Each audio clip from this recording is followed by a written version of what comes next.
I Västafrika, under slutet av det första årtusendet i vår tideräkning, utvecklades ett antal stadsstater. I södra Nigerias regnskogsområde, mellan Nigerfloden och Atlantkusten, växte under 1200-talet Benin City fram. Själva staden bildades när ett antal mindre byar och samhällen slogs ihop och fick en gemensam ringmur. Folket i Benin City kallas för Edo och enligt deras muntliga berättelser så startades kungadömet utav Oba Eweka, den första Oban. Och Oba betyder konung eller härskare. Oba Eweka startade en kungaätt eller en dynasti som lever kvar än idag. Det här minneshuvudet är tillverkat av koppar och andra metaller. Det stod en gång på ett altare i Benin City. Och det föreställer en drottningmoder, en Ioba, det vill säga Obans mor. Drottningmodern var den mäktigaste kvinnan i ett samhälle som annars hade väldigt få maktpositioner för kvinnor. Hon hade ett eget palats, hon hade ett eget hov och till och med en egen armé.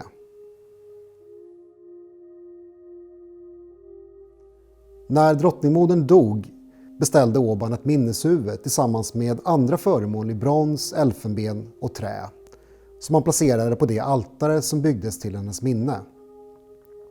Här kunde kungen komma i kontakt med sin mor genom offergåvor för att be om skydd och hjälp från de dödas värld.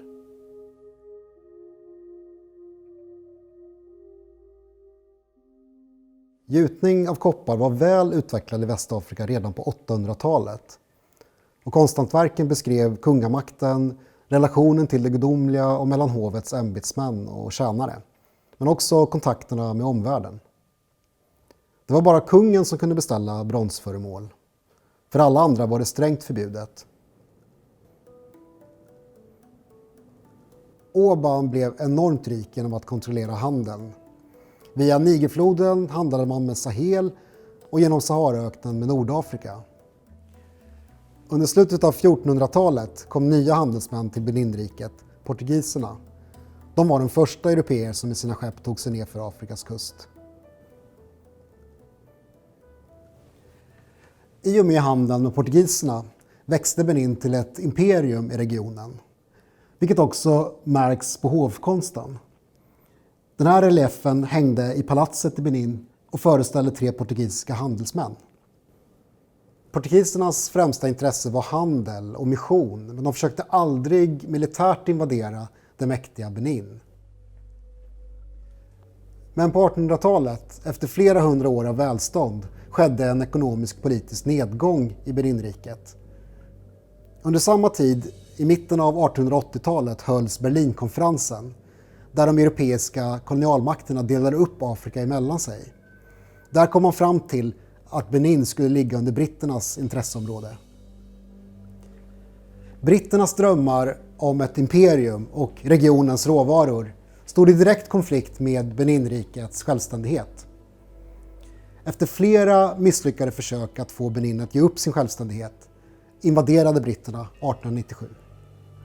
Oban avsattes, palatset plundrades och brändes ner och konstskatterna fördes till Europa för att täcka kostnaderna för expeditionen. För Edofolket var det här en enorm tragedi.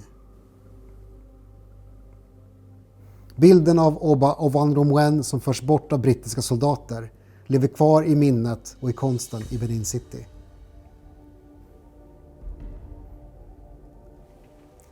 Tusentals konstföremål såldes på marknaden och köptes av privatpersoner och museer över hela världen.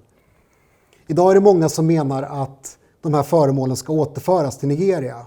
Och den diskussionen förs även här på Världskulturmuseerna.